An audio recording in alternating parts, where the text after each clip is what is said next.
o Daniel Castro. O Daniel é um jornalista e ele está lançando a segunda edição do livro China, de volta para o presente. A primeira edição foi publicada em 2017 e aí, diante de tantos acontecimentos nesse ano de 2020, Daniel Castro resolveu atualizar a versão desse livro. Daniel, boa noite, tudo bem? Boa noite, tudo bem, querida? Saúde a todo mundo que está acompanhando aí. Daniel, como é que começa a tua relação com a China? Olha, ela começa no 11 de setembro. Que veio parecer, eu trabalhava na Câmara Americana de Comércio até 2001, quando teve 11 de setembro, e foi o mesmo ano que a China entrou na OMC. Então, essa mudança se deu por um convite para eu cuidar da comunicação da China no Brasil nesse período. Então, foi logo após 11 de setembro. Então, foi uma relação que começou profissional. Isso, né? A China tinha entrado na OMC e ela ia fazer uma nova inserção no Brasil. A partir dali, estava surgindo uma Câmara de Comércio em São Paulo, e aí eu saí da Câmara Americana para a Câmara Chinesa. É interessante você lembrar dessa entrada da China na OMC. Eu lembro da época que isso mudou muito o conceito de muitas pessoas com relação à economia chinesa, né? Eu vou entrar em outros aspectos culturais, até curiosidades, mas já que você tocou nessa questão da OMC, você no seu livro comenta que o modelo econômico da China, que é chamado de socialismo com características chinesas, você fala que a maioria das pessoas não conhece, mas acha que sabe como funciona. E lá naquela época em que a China entrou na OMC, era a mesma coisa, ou seja, não mudou muito o conhecimento das pessoas sobre como funciona a economia da China. Há quem diga que a China é comunista, há quem diga que é capitalista, há quem diga, de fato, ela é socialista com características chinesas, mas as pessoas não entendem muito o que isso quer dizer. Você consegue explicar para a gente, em poucas palavras, o que é o socialismo com características chinesas? Então, eu acho que a nossa geração, ela está vivendo um pouco o que a geração de 1944 viveu. O mundo estava sobre uma nova narrativa, uma disputa sobre narrativas. Agora, em 2020, você achava, por exemplo, que os Estados Unidos era um país industrializado, potencialmente industrializado. E a gente descobriu que ele não conseguia produzir respiradores. Então, esse socialismo com características chinesas, ele não é o comunismo clássico que a gente acha que conhece ou o socialismo que a gente também não conhece.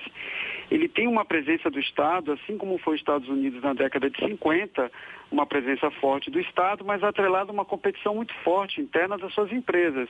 As multinacionais americanas, elas nascem a partir da Segunda Guerra Mundial, e a China, todos os impérios, eles acabam olhando o que já foi feito e aperfeiçoando. Então, esse socialismo com características chinesas tem coisas que as pessoas não sabem. Por exemplo, eles acham que o peso do Estado vai fazer com que as empresas fiquem no colo do Estado e que nada aconteça. Não. O ambiente de competição entre as empresas chinesas é muito grande. Então, esse socialismo, ele parte de um princípio de mercado, do ponto de vista de competição, mas, ao mesmo tempo, do ponto de vista estratégico, onde o Estado pode abrir portas para suas empresas, como a própria Europa faz, os Estados Unidos fazem também. Perfeito. Você já foi para a China, imagino? Isso, eu conheço mais de 100 cidades chinesas. E qual é a pergunta mais frequente que os brasileiros te fazem sobre a China?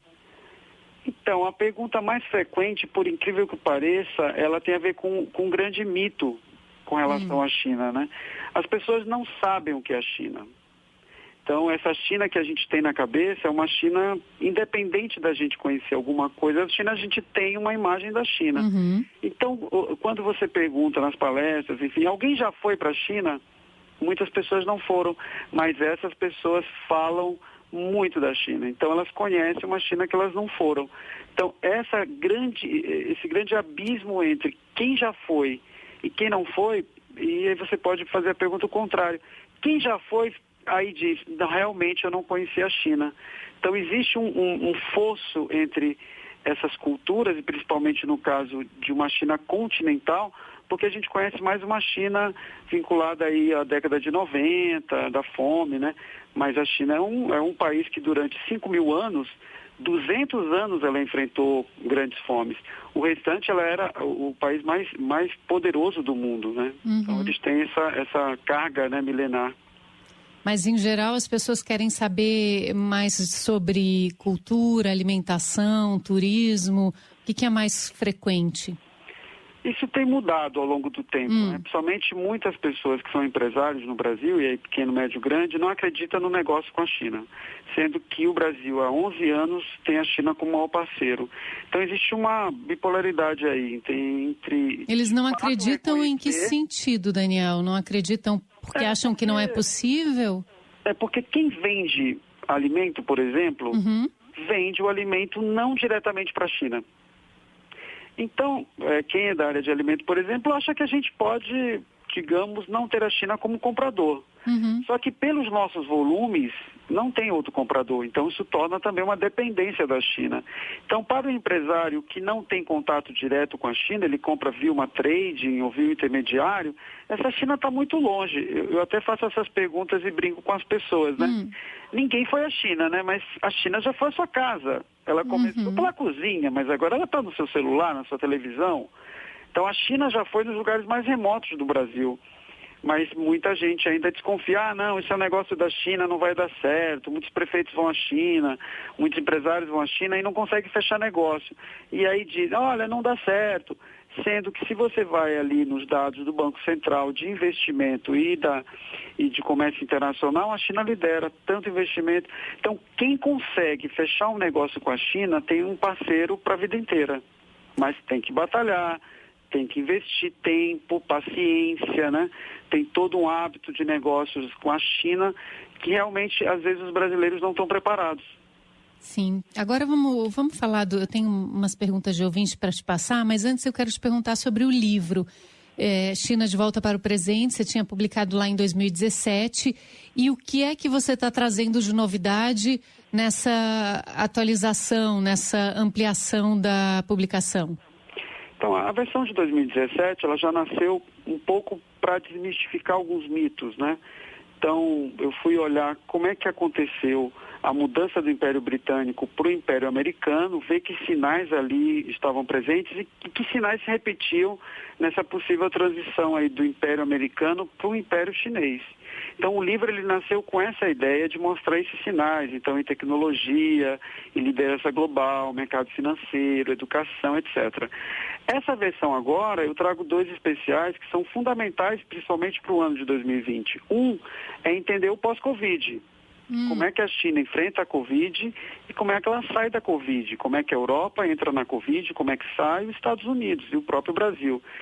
E também fazer um mergulho na própria Rota da Seda, que é um projeto de 5 trilhões de dólares, comparado aí com o Plano Marshall, que foi de 150 bilhões de dólares, e que o Brasil é estratégico nesse One Belt and Road, que é a nova Rota da Seda, que quase ninguém ou participa, tem poucos seminários, é muito pouco estudado.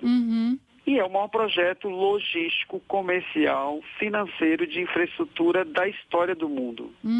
E o Brasil é fundamental para esse projeto. Como é que você avalia a forma com a qual o governo chinês lidou com a pandemia? Você pode até contar para a gente assim, a sua avaliação cronologicamente, lá desde o começo, quando os alertas de um médico em especial foram ignorados, aí seguiram todos os lockdowns, o controle do governo da situação, tanto que hoje, de uma certa forma, a situação está controlada. Nessa ordem, nessa linha do tempo, assim, como é que você avalia a atuação do governo chinês na pandemia?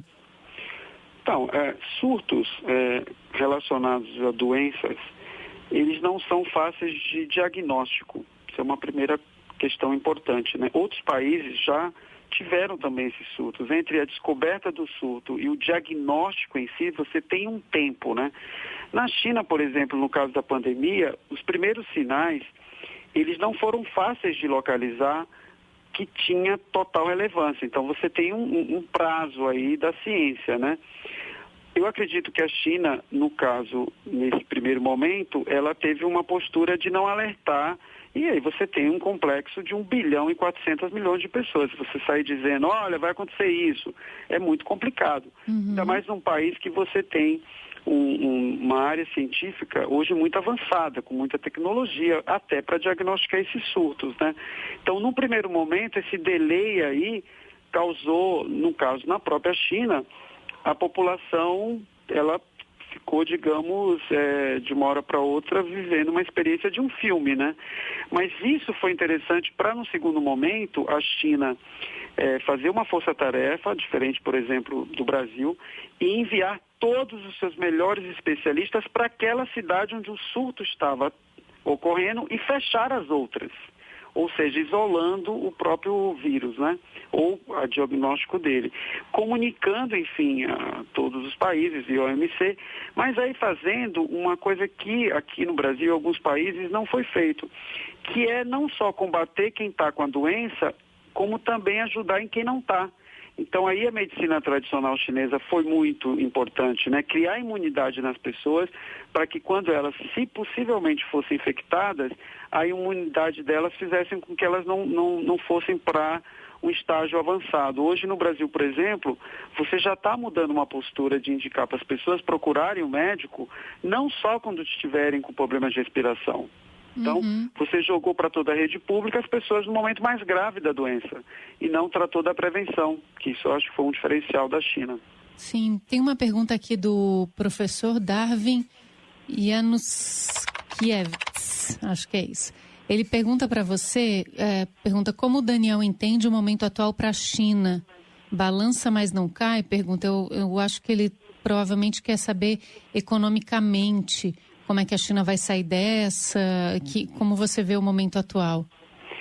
Então, a China é um país planejado, né? Acho que isso é uma coisa muito importante falar. O planejamento chinês, ele data sempre de 50 em 50 anos, então eles se programam 50 anos.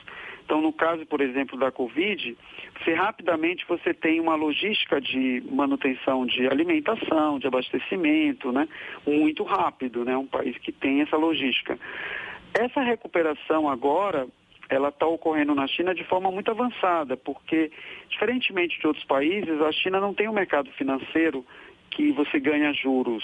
Então, a economia real é mais importante, né? Então, ela tem uma rapidez, muito, digamos, diferenciada, porque quando você coloca dinheiro no mercado financeiro, por exemplo, até ele chegar na ponta, aqui no Brasil, por exemplo, você teve linhas para empresas, mas essas linhas não chegaram em muitos empresários, né?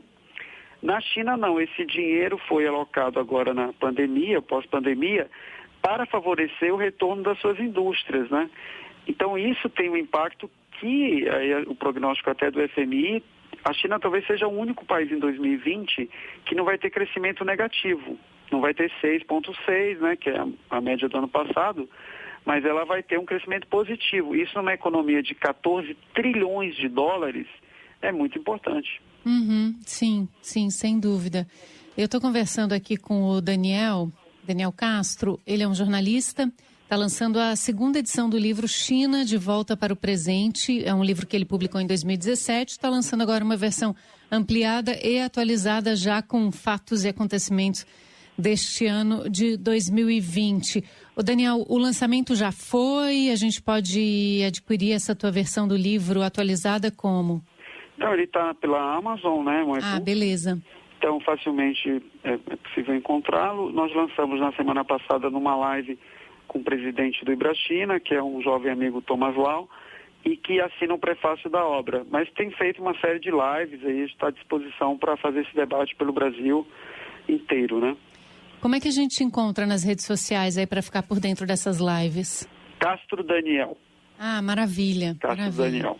Daniel, eu te agradeço muitíssimo por conversar conosco nessa noite de segunda-feira. Você está em São Paulo? Você está onde agora? Então, eu fico em São Paulo, mas nessa quarentena foi uma experiência diferenciada, porque eu acabei ficando sozinho em São Paulo e não conseguia sair porque não tinha voo, né? E agora eu estou em São Luís, na casa da minha mãe.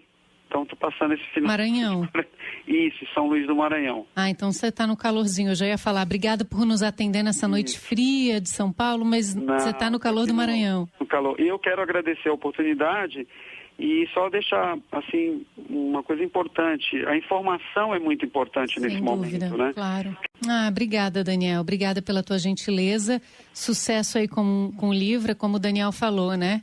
Todo mundo que volta da China volta falando, eu não conhecia o país. Por mais que tivesse estudado antes, lido guias de viagem, feito ali pesquisa com os amigos, quando volta realmente admite que não dá para conhecer a China só pelos livros, né? Daniel, obrigada pela tua gentileza. Xie xie, sai chen, que é tchau em chinês. Sai chen. Um abraço. Outro. Tchau.